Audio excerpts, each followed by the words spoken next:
Los mexicas fue una tribu indígena que habitó zonas de lo que hoy conocemos como México, principalmente en el centro y sur del país. Los mexicas fueron los fundadores de la comunidad de México Tenochtitlan o simplemente Tenochtitlan, la cual fue centro de uno de los estados más extensos y poderosos que habitaron la zona de Mesoamérica o Centroamérica.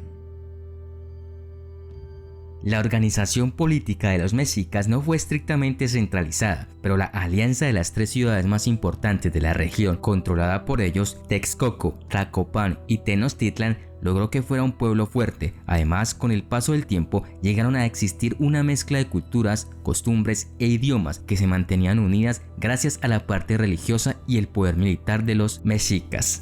El antiguo gobierno obtuvo su estructura de unidades de la sociedad que existían mucho antes de que se fundara el imperio. El Calpulli, después de la familia, era la unidad básica del antiguo gobierno. Conjuntos de comunidades que tenían relaciones de parentesco, religión, reciprocidad en un mismo territorio. Dentro de cada Calpulli existían diferentes clases sociales, ya que la sociedad estaba estructurada de forma jerárquica. El liderazgo en el Calpulli sería responsable de las necesidades básicas del grupo. También fueron responsables de asegurarse de que se recaudaran impuestos del grupo. En las ciudades, los Calpullis se volvieron menos familiares y más regionales. La nobleza estaba jerarquizada de la siguiente manera. Gobernante o Tlatoani era la más alta autoridad de los Calpullis, habitualmente elegidos por su cercanía a los ancestros. Tetecuhtli, siendo la clase media de la nobleza, ejercían cargos administrativos, entre ellos se encontraban los sacerdotes, los jefes militares o altos funcionarios públicos. Pipiltlin formaba la clase más baja de la nobleza, constituida por los guerreros encargados de proteger al imperio y conquistar otras tierras. En esta cultura, por debajo de la nobleza estaban las personas comunes o Masehualtin. De acuerdo a ello, la estratificación social era la siguiente: comerciantes y mercaderes, los postecas, agricultores y artesanos, Masehualtin. Aunque pertenecían a una clase inferior, lo más importante es que gozaban de libertad para trabajar y constituir familias, llevando una vida sencilla dentro de los diferentes Calpullis. Algunos podían acceder a la nobleza mediante el servicio militar o el matrimonio. Siervos y esclavos conformaban la fuerza laboral del imperio, que generalmente trabajaba para la nobleza, mientras los esclavos pertenecían exclusivamente a sus dueños hasta la muerte. Los siervos tenían cierto grado de libertad para poder casarse. Los hombres tenían un estatus más elevado que las mujeres en la sociedad y en la familia. El padre era el jefe de la casa. Las mujeres, sin embargo, tenían sus propios derechos y responsabilidades. La mujer casada podía poseer propiedades y vender mercancías. Algunas mujeres mayores también ejercían una profesión, como casamentera o partera. Entre los plebeyos, las habilidades tanto de los hombres como de las mujeres eran necesarias para cuidar del hogar y de la familia. Los hombres construían las casas y trabajaban como agricultores o en un oficio. Las mujeres preparaban las comidas, se ocupaban del jardín y cuidaban el ganado. El matrimonio eran uniones arregladas por los padres y parientes de los esposos cuando aún eran niños. Se decidían discutiendo con los líderes religiosos el signo solar de nacimiento de los consortes. Elegían el día del casamiento considerando el calendario. La mujer podía contraer matrimonio desde los 16 años de edad, a diferencia del hombre, que tenía que cumplir los 20 años para formar su familia. El primer acto del matrimonio era darse de comer mutuamente un plato de tamales. Después, los novios pasaban a la cámara nupcial, en donde debían permanecer 4 días castos y rezando. Al quinto día, después de un baño ritual, aparecía el sacerdote que bendecía la unión. Aquella noche podían consumar el matrimonio. La familia era muy estable. Existía el divorcio, pero no era frecuente. Las leyes castigaban fuertemente el adulterio con pena de lapidación y que 2 personas divorciadas intentaran unirse de nuevo. En la familia, el hombre podía tener más de una esposa, pero su herencia quedaba solo para los hijos de la primera esposa.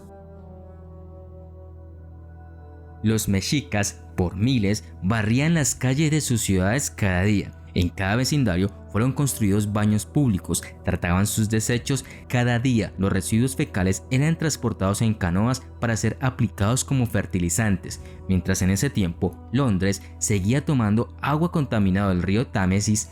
Los mexicas suministraban su ciudad con agua limpia desde Chapultepec, gracias a los acueductos construidos tanto por Nezahualcóyotl como por Ahuitzotl.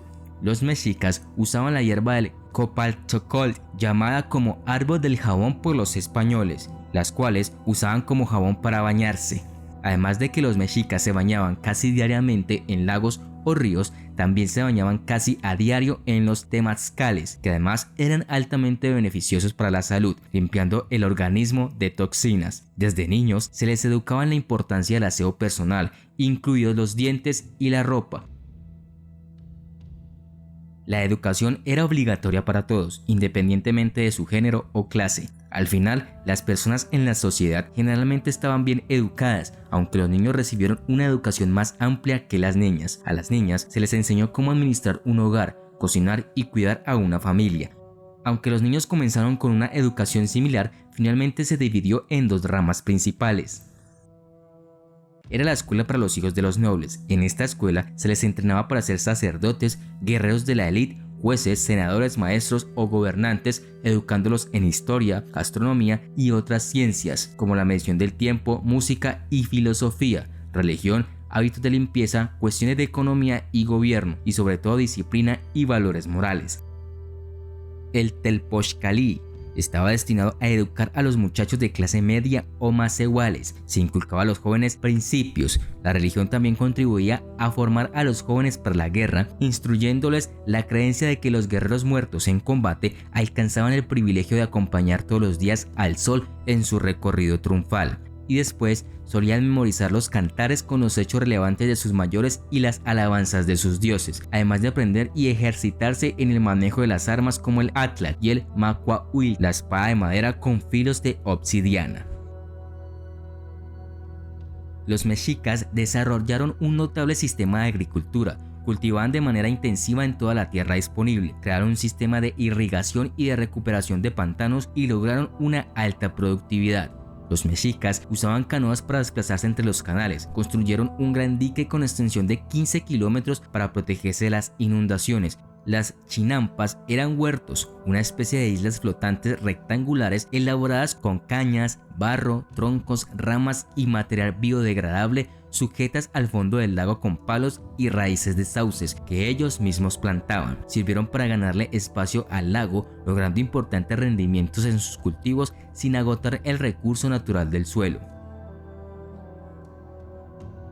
La antigua vestimenta mexica era rica en variedad.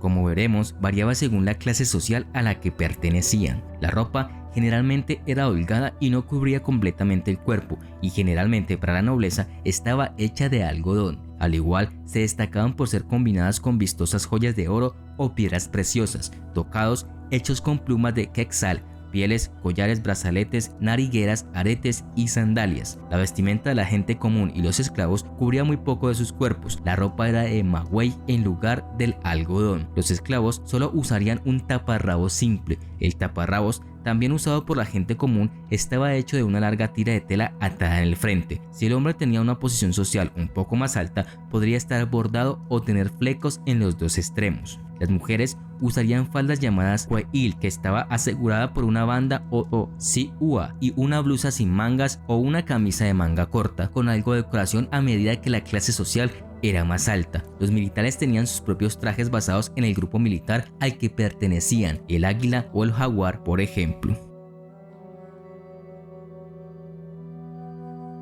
El Ulamalishtli, el famoso juego de pelota, fue un juego en el que se usaba una pelota de goma grande. El juego no solo era importante para el entretenimiento, sino también para la política y la religión. Era probablemente similar al deporte del racquetball, donde el objetivo es mantener la bola en juego. Si se llegaba a caer la pelota, era una mala señal, ya que la pelota era un símbolo que hacía alusión al sol. Los aros de piedra son una adición tardía al juego. Esta adición cambió el juego por completo, ya que se podía conseguir una victoria inmediata metiendo la pelota en el aro, o se podían conseguir puntos simplemente si la pelota tocaba el aro. La pelota de hule en movimiento representaba las trayectorias de los astros sagrados, Sol, Luna y Venus. El patoli es en realidad un tipo de juego de mesa que jugaban tanto la gente común como los nobles. La palabra patoli significa frijoles, específicamente los frijoles rojos o colorines. A estos frijoles se les hacía un punto y funcionaban de 5 en 5 como dados. Antes de empezar la partida, los jugadores quemaban incienso y le rezaban a Macuilchotzil,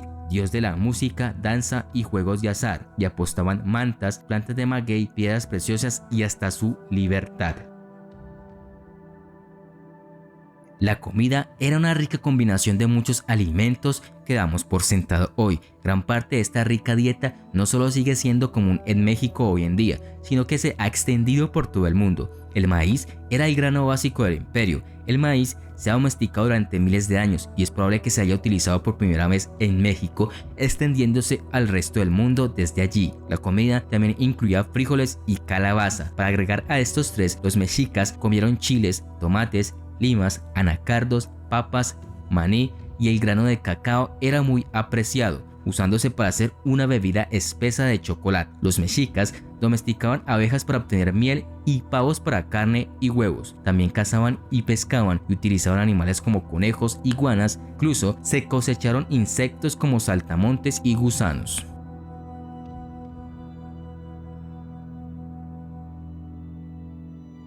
Se caracteriza por ser politeísta, creían en muchos dioses asociados a la naturaleza. Sus divinidades principales fueron Tezcatlipoca, uno de los dioses principales, representaba al dios maligno de la noche y su alimento era el corazón de los hombres. Portaba un espejo en que se reflejaban los hechos de la humanidad. Huitzilopochtli, dios de la guerra. Quetzalcóatl, dios del aire que se representa como una serpiente emplumada, era el creador y el benefactor de la humanidad. Los mexicas creían que estos dioses se habían ausentado y esperaban su regreso. Las ceremonias se realizaban en los templos y básicamente consistían en procesiones, oraciones y sacrificios tanto de humanos como de animales. También realizaban las llamadas guerras floridas con el fin de hacer prisioneros para el sacrificio. El sentido de la ofrenda de seres humanos y animales era alimentar a las deidades solares para asegurar la continuidad de su aparición cada día y con ello la permanencia de la vida humana, animal y vegetal sobre la tierra.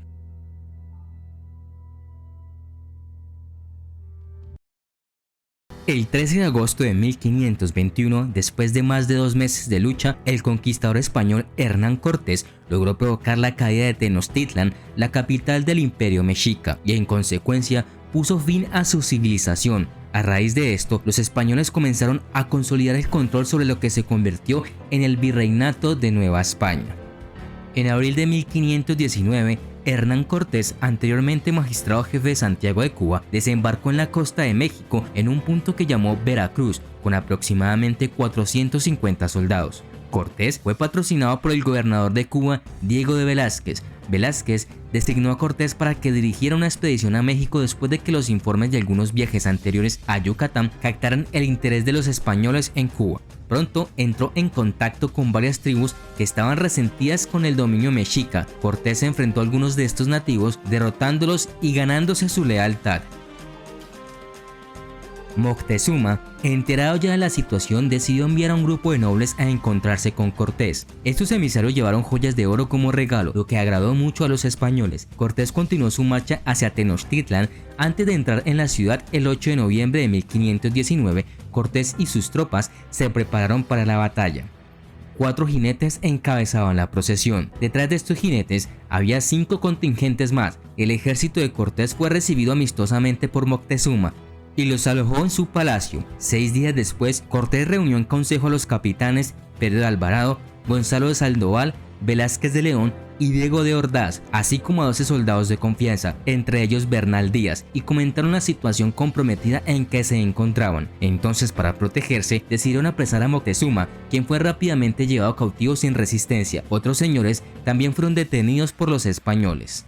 Con Moctezuma cautivo, Cortés no tenía que preocuparse de que le cortaran los suministros o lo atacaran. También asumió que podía controlar a los mexicas a través de Moctezuma. Sin embargo, Cortés tenía poco conocimiento del sistema de gobierno de estos, y Moctezuma no era todopoderoso como imaginaba Cortés. Ante cualquier signo de debilidad, los nobles de Tenochtitlan podrían rebelarse. A medida que Moctezuma daba las órdenes exigidas por Cortés, como ordenar que se recogiera un tributo y se le diera a los españoles, su autoridad se estaba resbalando. mando y rápidamente su gente comenzó a volverse contra él. A Cortés y su ejército se les permitió permanecer en el palacio y las tensiones continuaron creciendo. Mientras los españoles estaban en Tenochtitlan, el gobernador Velázquez, la máxima autoridad española en las Américas, reunió una fuerza de 19 barcos, más de 800 soldados, 20 cañones, 80 jinetes y 80 arcabuceros al mando de Panfilio de Narváez para capturar a Cortés y devolverlo a Cuba. Velázquez sintió que Cortés sí había excedido en su autoridad y había tenido conocimiento de la mala conducta de Cortés casi un año antes en la matanza de Cholula. Sin embargo, tuvo que esperar los vientos favorables y no pudo enviar fuerzas hasta la primavera. Las tropas de Narváez desembarcaron en México el 20 de abril de 1520. Después de que Cortés se dio cuenta de su llegada, trajo una pequeña fuerza de alrededor de 300 al campamento de Narváez el 27 de mayo. Cortés tendió una emboscada al campamento a altas horas de la noche, tomando a Narváez como rehén y obteniendo fácilmente su rendición. Cortés también había dividido las fuerzas de Narváez con promesas de la gran riqueza en Tenochtitlan para que se rindieran más rápido. Narváez fue encarcelado en Veracruz y su ejército se integró a las fuerzas de Cortés. Durante la ausencia de Cortés, Pedro de Alvarado quedó al mando de Tenochtitlan con 80 soldados, incluidos 14 arcabuceros. En este momento, los mexicas comenzaron a prepararse para el festival anual de Tozcatl, en honor al dios de la guerra Huitzilopochtli. Le habían pedido permiso a Moctezuma para realizar el festival y aseguraron que los españoles querían conocer sus tradiciones. Alvarado acordó permitir el festival con la condición de que todos estuvieran desarmados.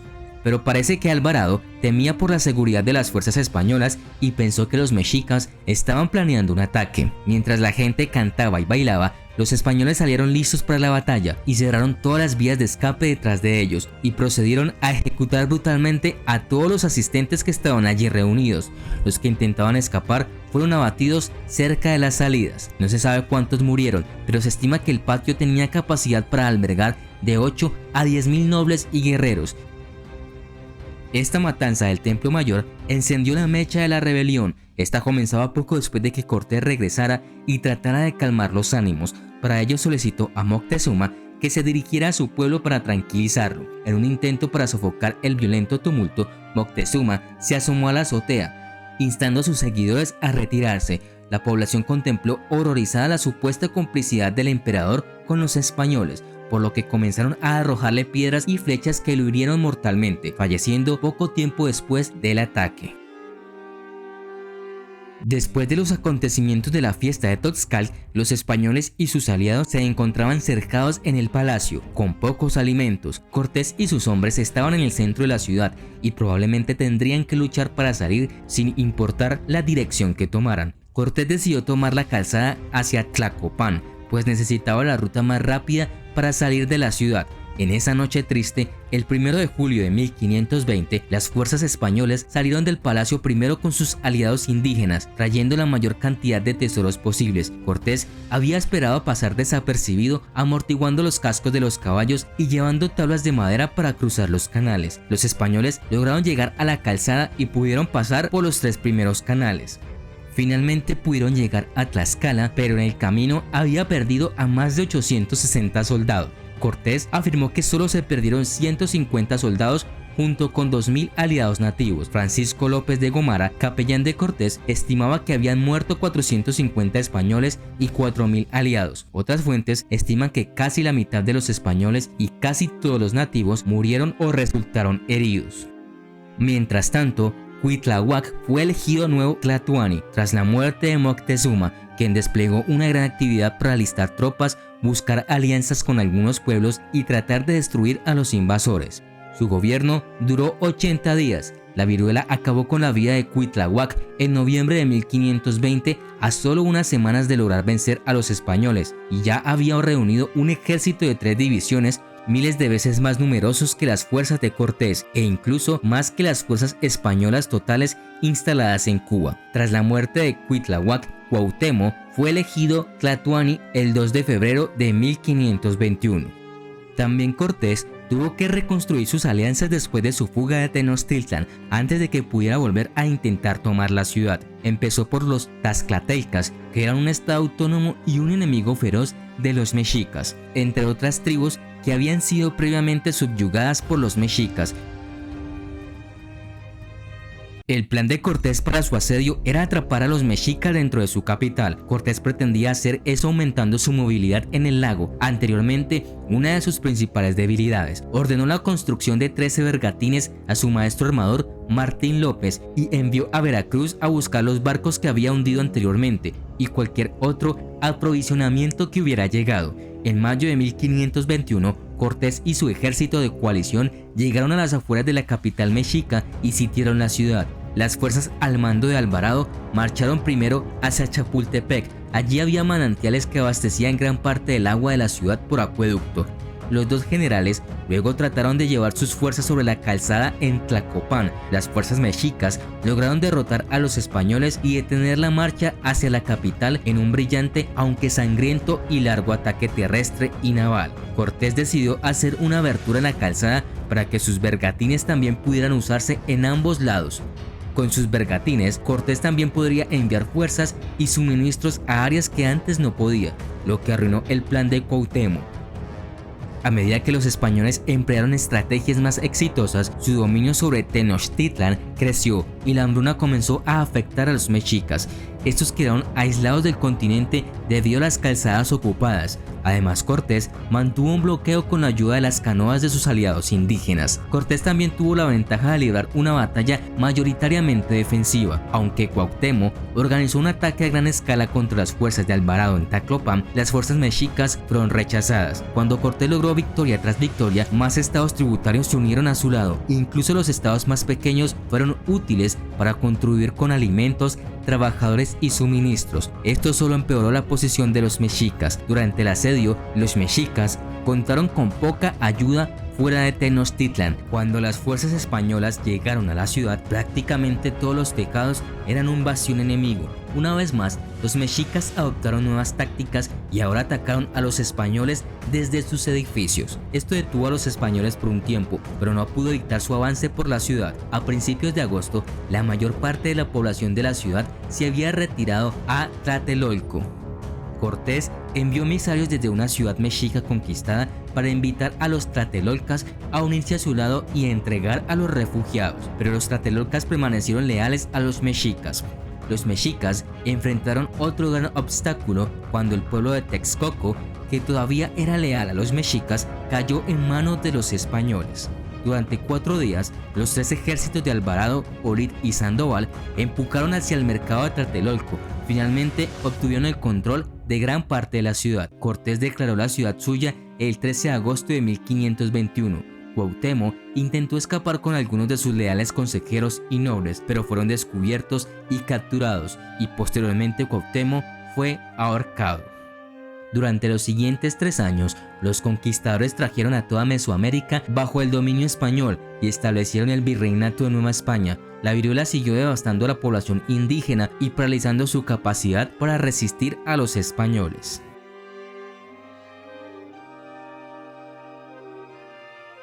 El imperio azteca era un imperio militar donde las batallas con las ciudades-estado y tribus vecinas eran comunes. Con el paso del tiempo, estas batallas se hicieron necesarias para el funcionamiento constante del imperio debido a una afluencia constante de tributos y cautivos de guerra. Debido a la importancia de la guerra en la cultura azteca, los guerreros disfrutaban de un estatus muy alto en la sociedad que estaba a la par con la nobleza. Convertirse en un gran guerrero era una de las formas seguras de ascender en la sociedad. En esta jerarquía de los guerreros de élite de los aztecas se destacaban los guerreros águila.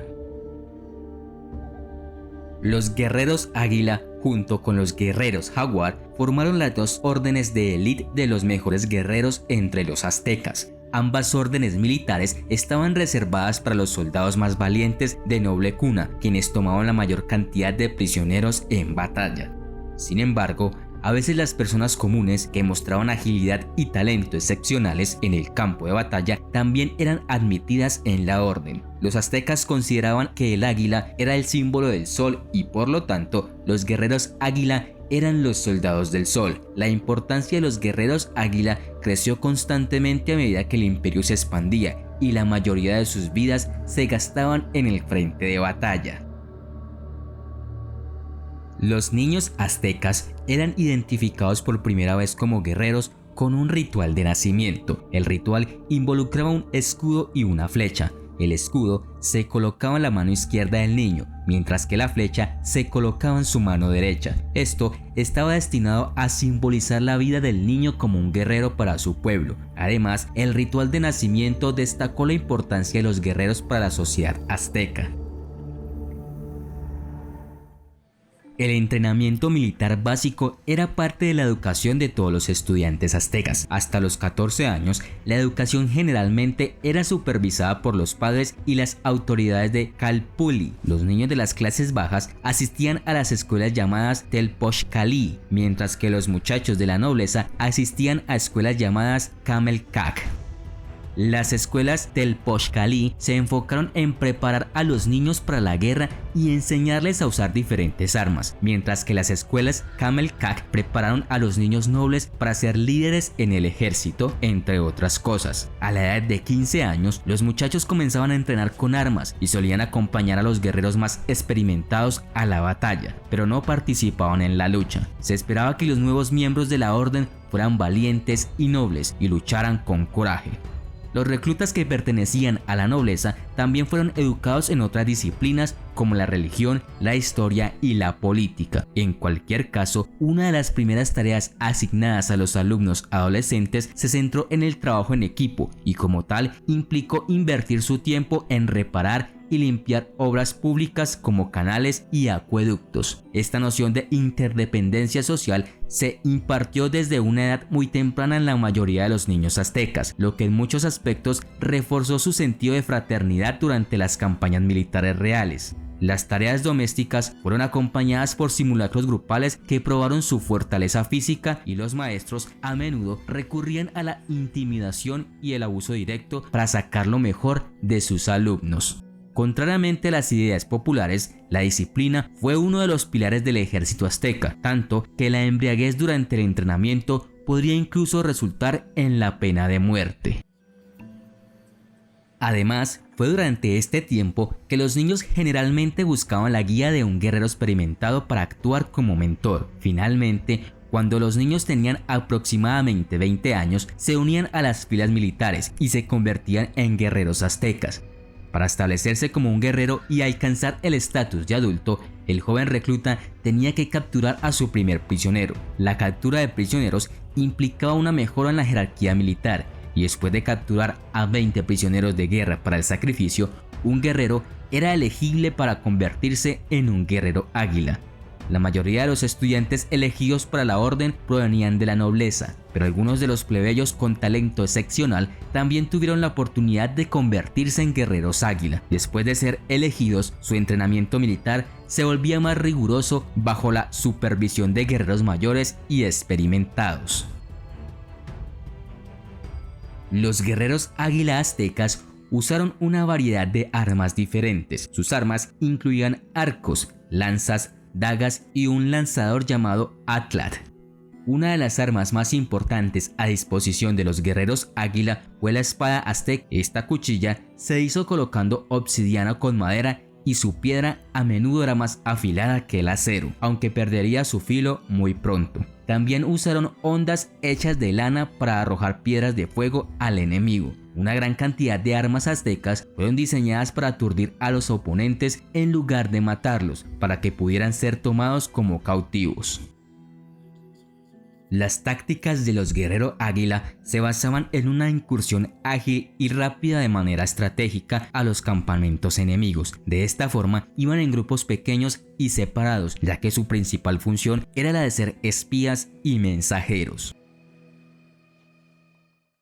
Los guerreros águila usaban tipos específicos de ropa y disfraces que los distinguían de los guerreros comunes y representaban el orden al que pertenecían. El componente más importante de su uniforme en el campo de batalla era una coraza ligera y ajustada. El uso de cascos adornados con largas plumas de águila también fue un símbolo de prestigio para los guerreros águila azteca. Otros componentes importantes de la batalla y el traje de los guerreros águila incluían escudos redondos y de colores brillantes, adornados con plumas y rayas de cuero para cubrir las piernas. Con rangos más altos en la jerarquía de las órdenes, el traje del guerrero también se volvía más elaborado. Los guerreros águila disfrutaban de un estatus muy alto en la sociedad azteca y su estatus se consideraba a la par de la nobleza azteca. Además de los guerreros jaguar, los guerreros águila eran la única clase de guerreros que se consideraban guerreros a tiempo completo. El emperador azteca les otorgaba tierras libres de impuestos y los guerreros podían conservar cualquier ganancia obtenida. La tierra fue otorgada de por vida y podría transmitirse como una herencia. Por lo tanto, una vez que la tierra era entregada a un guerrero en particular, se convertía en su propiedad personal, que podría entregar a la próxima generación. Además, los guerreros águila también podían participar en política y tener acceso a alimentos y ropa que normalmente estaba reservada para la élite. La famosa casa azteca de las águilas se encuentra al lado del famoso templo mayor en Tenochtitlán. Era un lugar donde los guerreros águila se reunían durante sus ceremonias y rituales y presentaban diversos tipos de ofrendas a los dioses. Aquí tenían que realizar lo que en términos actuales calificaríamos como su examen final, su examen profesional. Dicho examen consistía en enclaustrarse durante 40 días para realizar ciertas actividades como ayunos, meditaciones y brutales autosacrificios. Los que lograban terminarla se convertían en guerreros águila. Representación del sol diurno o jaguar. Representación del sol nocturno. Cada 17 de marzo y 2 de diciembre, el Cuauhcalli recibía a los aspirantes. Lamentablemente, cientos morían en el intento, pues las pruebas eran extremadamente difíciles y dolorosas.